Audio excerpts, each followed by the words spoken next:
नमस्कार, सुबह के 9 बजने को है, वक्त हो चला है 9 की 9 खबर का। मैं हूं शुभे मिश्रा आपके साथ और बुलेटिन की शुरुआत बड़ी खबर के साथ करेंगे। दानापुर से आपको बड़ी खबर बताएं, पुलिस टीम पर जानलेवा हमला हुआ है। खासपुर में पुलिस पर पत्थरबाजी की गई है। आरजेडी नेता पर हमले का आरोप लगा है। दारोगा की वर्दी फाड़कर पिटाई की गई। पुलिस जीप पर जमकर रोड़ेबाजी की गई है। पुलिस टीम विवाद सुलझाने गई थी। मनेर थाना इलाके की यह घटना बताई जा रही है। बताया जा रहा है कि मनेर के खासपुर में मुखिया बुधन यादव और पूर्व मुखिया प्रियंका कुमारी के पति और आरजेडी नेता जय कुमार निराला के बीच जमकर मारपीट रोड़ेबाजी हो रही थी। पुलिस टीम इसी लड़ाई को छुड़ाने के लिए पहुंची थी और तभी पुलिस पर ही हमला हो गया। हमले में दारोगा रंजीत कुमार, 3 होमगार्ड जवान जख्मी हो गए। बताया जा रहा है कि पुलिस वालों की वर्दी भी फाड़ी गई है। पुलिस ने एफआईआर दर्ज कर आरोपी आरजेडी नेता जय कुमार निराला और उसके बेटे समेत 5 आरोपियों को गिरफ्तार कर लिया है। बाकी हमलावरों की गिरफ्तारी के लिए छापेमारी लगातार जारी है।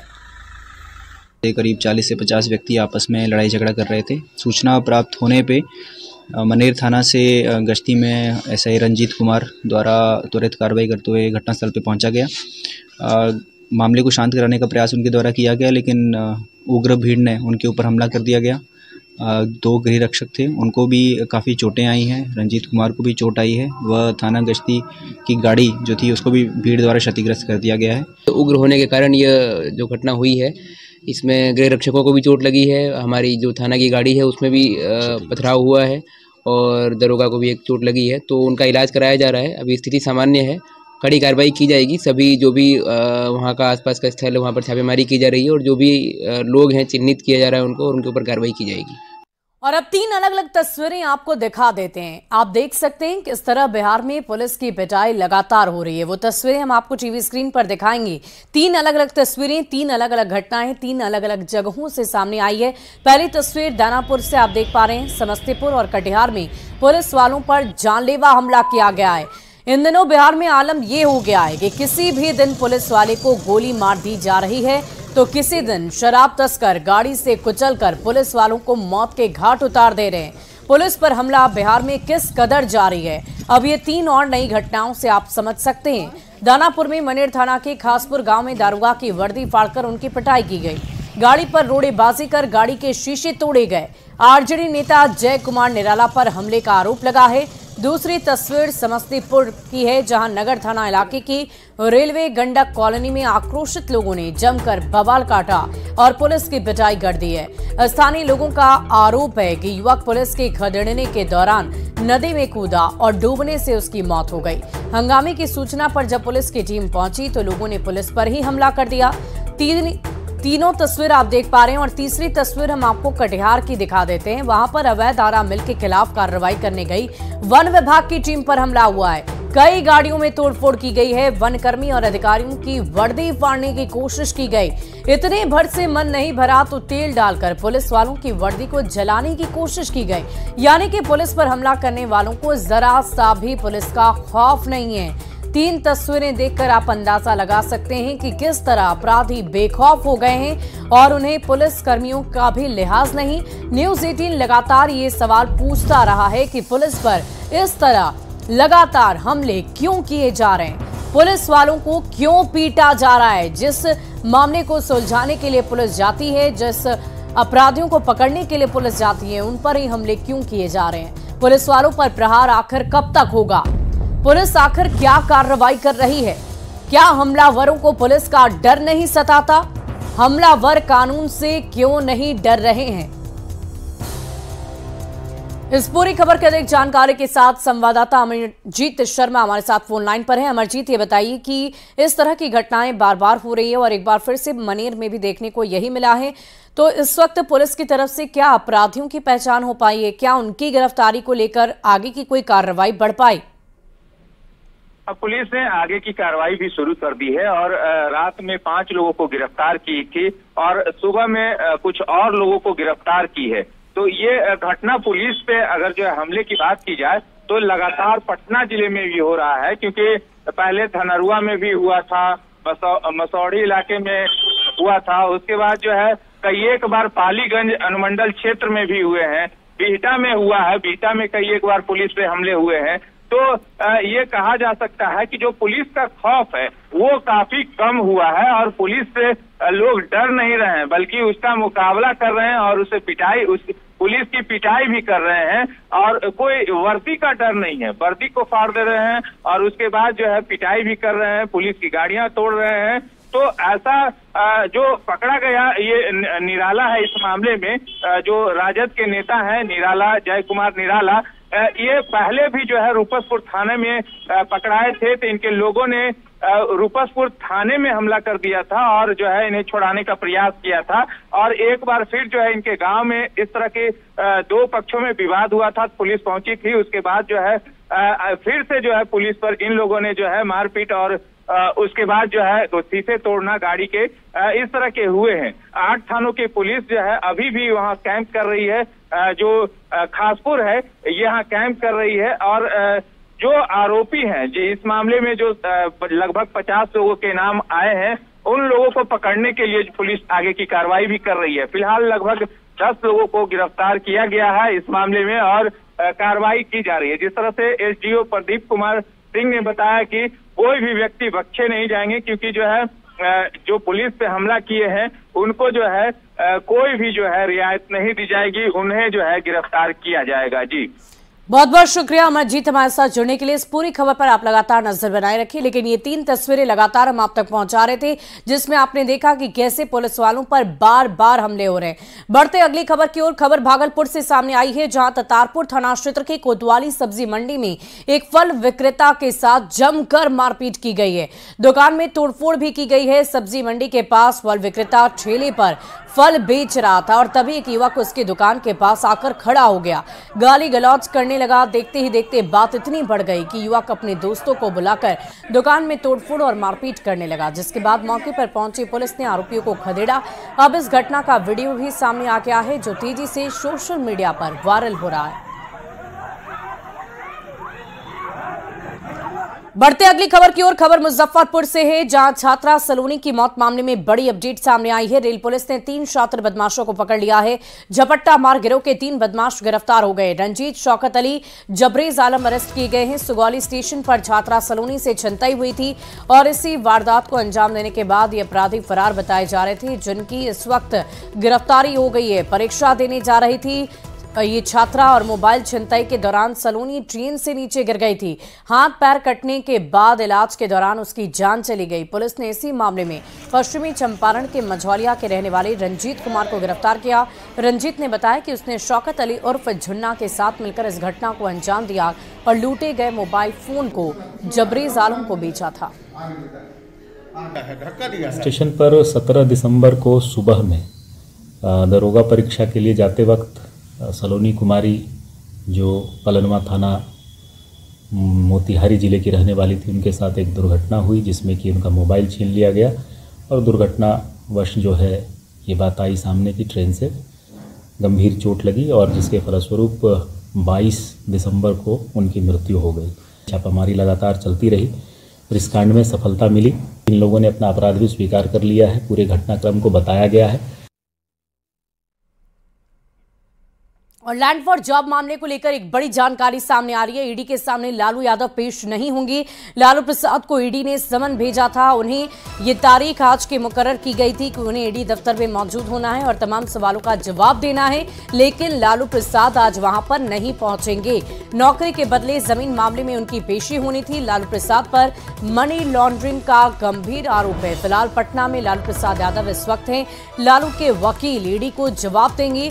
तेजस्वी यादव यानी कि बिहार के डिप्टी सीएम और लालू प्रसाद यादव की छोटी बेटी, वो भी वहां पर पेश नहीं हुए थे जब उनके लिए तारीख मुकर्रर की गई थी और अब उनकी पेशी अब 5 जनवरी की रखी गई है। देखने वाली बात होगी कि क्या लालू प्रसाद यादव के लिए भी कोई अगली तारीख मुकर्रर की जाती है या नहीं। लेकिन फिलहाल आज की तारीख में जब लालू प्रसाद को उपस्थित होना था तो वो नहीं पहुंचेंगे, उनकी जगह उनके वकील जवाब देंगे। और बिहार में कांग्रेस ने भक्त चरण दास को हटाकर मोहन प्रकाश को प्रभारी बना दिया है। कांग्रेस प्रभारी मोहन प्रकाश के लिए प्रदेश में पार्टी के परंपरागत जनाधार को बहाल करते हुए दूसरी जाति जमात को जोड़ने की चुनौती है। मोहन प्रकाश के सामने प्रदेश कांग्रेस समिति के गठन की भी चुनौती है और इसमें नए पुराने चेहरों के बीच सामंजस्य के अलावा सामाजिक समीकरण का भी ध्यान रखना है। इसके अलावा इंडिया अलायंस में सीट शेयरिंग में पार्टी के लिए अपेक्षित संख्या में सीट पाना इनके लिए बहुत बड़ी चुनौती होगी। पार्टी नेता मानते हैं कि मोहन प्रकाश इस चुनौती में सफल होंगे।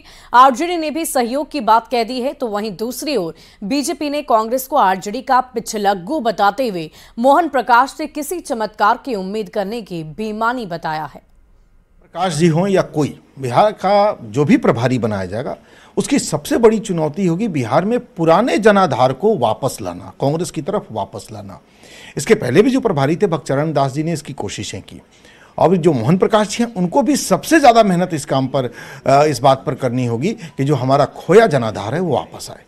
कोई भी पार्टी जब प्रभारी बनाती है अपने किसी भी जगह पे, तो निश्चित रूप से उसके पीछे पार्टी का यही उम्मीद होता है कि वो पार्टी के संदर्भ में जो कहते हैं मजबूती प्रदान करने के संदर्भ में वो काम करेंगे। तो निश्चित रूप से ये कांग्रेस पार्टी ने सोची होगी और इसलिए इतनी बड़ी जिम्मेदारी उनके कंधे पे दी गई है। मोहन प्रकाश जी का यहाँ भेजना का कारण सिर्फ एक है कि लालू प्रसाद यादव जी के मन मिजाज का एक व्यक्ति यहाँ होना चाहिए कांग्रेस के प्रभारी के रूप में, जिससे कि पूरी की पूरी कांग्रेस उनके सामने पूर्ण रूप से समर्पित हो जाए। कि लालू प्रसाद जी हों या नीतीश कुमार जी हों, वो सारे लोग 77 के दौर के हैं और एक मिजाज तो मिलता है लोगों का। ठीक है, पार्टियां अलग हैं लेकिन मिजाज तो मिलता है। तो अगर मोहन प्रकाश जी को ये जिम्मेवारी दी गई है तो शायद ये साधने में कामयाब होंगे। एक तो कि लोगों का मन मस्तिष्क को पढ़ने की समझ इनके पास होगी और दूसरा कि एक लेवल पर जाकर के बात करके चीज़ों को कोऑर्डिनेट करने में मैं समझता हूँ कि ये बेहतर सफल होंगे।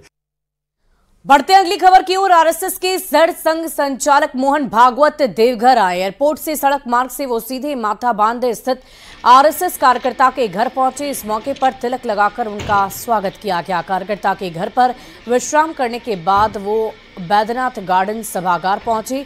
यहां उन्होंने क्षेत्रीय और प्रांतीय टोली के साथ परिचय किया और इसके बाद वो सत्संग नगर के सत्संग आश्रम गए।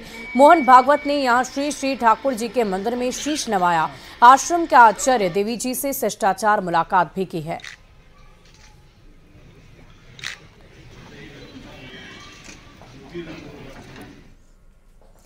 और पहाड़ों पर हो रही कड़ाके की ठंड और बर्फबारी से पूरा उत्तर भारत इसके प्रकोप में है।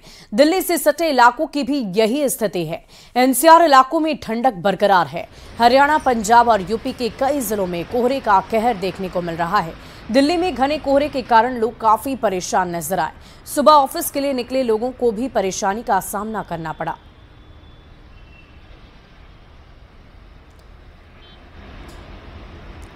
अब भागलपुर के मौसम के मिजाज की भी बात कर लें। सुबह से ही सिल्क सिटी के मौसम का मिजाज बदला हुआ सा नजर आया। सुबह सुबह सिल्क सिटी कोहरे की चादर में लिपटी हुई नजर आई। वहीं पछुआ हवा और कनकनी ने लोगों की परेशानी और ज्यादा बढ़ा दी है। रात में न्यूनतम तापमान में गिरावट देखी जाती है, लेकिन दिन ढलने के साथ ही खिली धूप निकल जाती है, जिससे कि लोगों को ठंड से राहत मिल जाती है। मौसम का हाल बता रहे हैं हमारे संवाददाता विकास कुमार सिंह।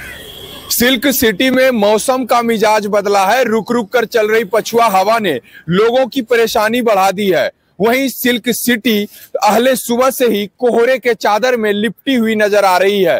भागलपुर में लगातार तापमान गिरने से कहीं ना कहीं अब ठंड जो है वो ज्यादा बढ़ गई है और इससे अब लोगों की जो परेशानी है वो अब कहीं ज्यादा बढ़ने वाली है। आज मौसम का मिजाज भागलपुर में बदला है, ठंड बढ़ गई है। बहुत आज ठंडक कल से बहुत ज्यादा ठंडा बढ़ गई है, बहुत है।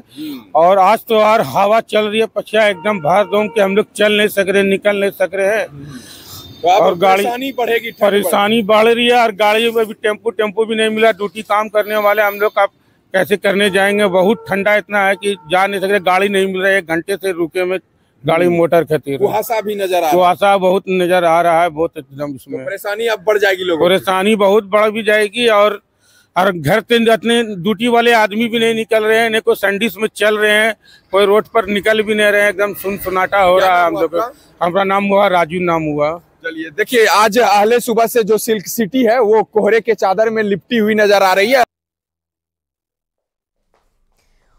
और सिवान में भी ठंड का काफी असर देखने को मिल रहा है। सिवान डीएम ने जरूरतमंद लोगों को कंबल का वितरण किया है। रेलवे स्टेशन, बस स्टैंड, रैन बसेरा और सदर अस्पताल समेत कई स्थानों पर कंबल का वितरण किया गया है।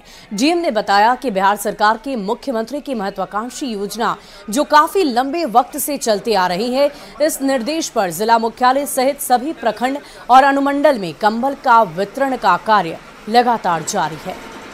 माननीय मुख्यमंत्री महोदय के आदेश के आलोक में बढ़ती वर्ष ठंड के दिनों में जिला प्रशासन के द्वारा सभी अनुमंडल में और प्रखंड स्तर पे हम लोग कंबल वितरण करने का काम करते हैं। उसी उपलक्ष्य में आज से हम लोगों ने वैसे सभी गरीब लोग, मुख्य रूप से जो रिक्शा चालक हैं या लोगों से मांग कर खाते हैं या ठंड के दिनों में जिनको आवश्यकता है, उनको हम लोग कंबल देने का काम कर रहे हैं। इस जिले में भी लगभग 1000 से ज़्यादा लोगों को हम लोगों को कंबल देना है।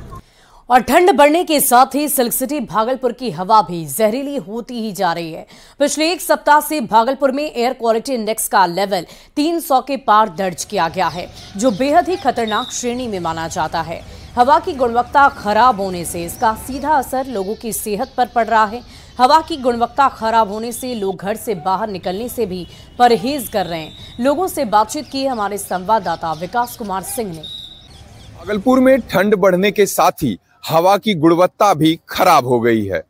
भागलपुर में एयर क्वालिटी इंडेक्स का लेवल 300 के पार कर गया है, जो कि काफी गंभीर श्रेणी में माना जाता है। इस वक्त मैं भागलपुर के सैंडिस कंपाउंड मैदान में हूं और आप तस्वीरों में देख सकते हैं कि किस तरह से चारों तरफ धुंध दिखाई पड़ रहा है और वहीं कहीं ना कहीं जो हवा की गुणवत्ता है वो खराब होने के साथ ही जो इसका असर है वो सीधे तौर पर लोगों के स्वास्थ्य पर पड़ रहा है।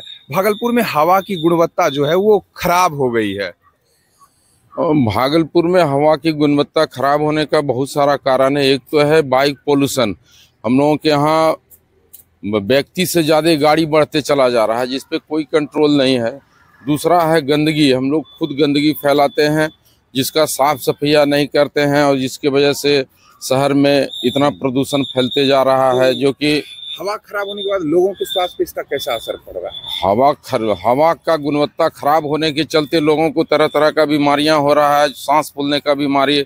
आज छोटे छोटे बच्चों जो फील्ड खेलने आते हैं या रोड पे टहलते हैं, उन बच्चों को देखिएगा आप, सांस का बहुत सारा का बीमारी अभी हो रहा है। एयर क्वालिटी इंडेक्स का लेवल 300 के पार दर्ज किया गया है, तो कहीं ना कहीं ठंड बढ़ने के साथ साथ भागलपुर में हवा की गुणवत्ता भी खराब हो गई है और इसका सीधा प्रभाव लोगों के स्वास्थ्य पर पड़ रहा है। विकास कुमार सिंह, न्यूज 18 भागलपुर। और कोरोना के नए वेरिएंट JN1 को लेकर औरंगाबाद में स्वास्थ्य महकमा भी पूरी तरह से अलर्ट मोड पर है और इसके लिए सदर अस्पताल में 10 बेड का आइसोलेशन वार्ड भी तैयार किया गया है। इस वार्ड के सभी बेड पर ऑक्सीजन की मुकम्मल व्यवस्था कर दी गई है। साथ ही साथ आपात स्थिति से निपटने के लिए विशेष चिकित्सक की तैनाती कर दी गई है। साथ ही आवश्यक दवाओं का इंतजाम कर लिया गया है। इधर नए वेरिएंट से पूरे देश भर में अलर्ट को लेकर सदर विधायक अस्पताल पहुंचे, जहां उन्होंने कोरोना के नए वेरिएंट से निपटने के लिए तैयारियों का गंभीरतापूर्वक जायजा लिया और स्वास्थ्य कर्मियों को निर्देश दिए हैं। कोरोना से निपटने के लिए हम लोग एक 10 बेड का अस्पताल अलग से बनाए हैं।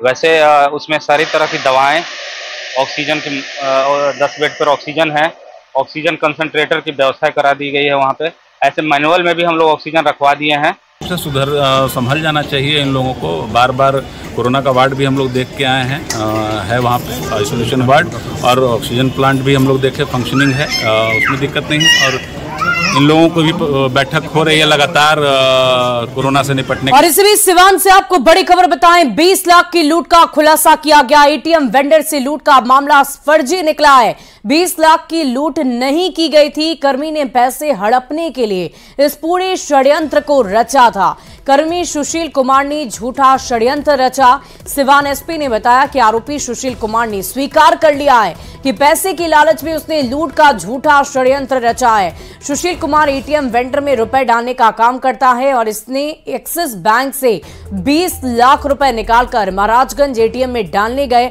लेकिन वो रुपए डालने के लिए निकला तो उसके मन में लालच आ गया और उसने एटीएम का एक्सेस नहीं दिया जिससे पैसे निकाले जा सके। फिर उसने थाने में मामला दर्ज कराया कि 20 लाख रुपए की लूट की गई है। ऐसे कोई नहीं था और मतलब पैसा लालच आ गया था देख के, इसलिए हमने गलत काम किया। अच्छा, पैसा आपने ही एक्सिस बैंक से निकाला था? जी, आपने ही एटीएम में डाल दिया। कहाँ रखे थे इस पैसा को? एटीएम में लोड कर दिया। हाँ, और आपने ही झूठा जाकर? हाँ, झूठा FIR करवा दिया। तो पुलिस 2 दिन से लगातार इसमें अनुसंधान कर रही थी। पुलिस DPO महाराजगंज और दरौदा थाना प्रभारी, महाराजगंज थाना प्रभारी, बसंतपुर थाना प्रभारी, भगवानपुर थाना प्रभारी, इन चारों की टीम बनाई गई थी। चूँकि काफ़ी बड़ी रकम की लूट की बात थी तो इन लोगों ने अनुसंधान किया। बाद में वादी के ही जो वेरिएशन हो रहा था स्टेटमेंट में, उसी को वेरीफाई करके बाद में वादी से बात की गई। तो वादी ने बाद में पुलिस के पूछताछ में स्वीकार लिया कि उसने यह झूठा कांड अंकित कराया था। इनका उद्देश्य था कि जो 20 लाख रुपया निकाले थे बैंक से, वह पैसा इनको गबन करना था। और फिलहाल इस बुलेटिन में अभी के लिए बस इतना ही। आप बने रहे न्यूज़ 18 बिहार झारखंड के साथ।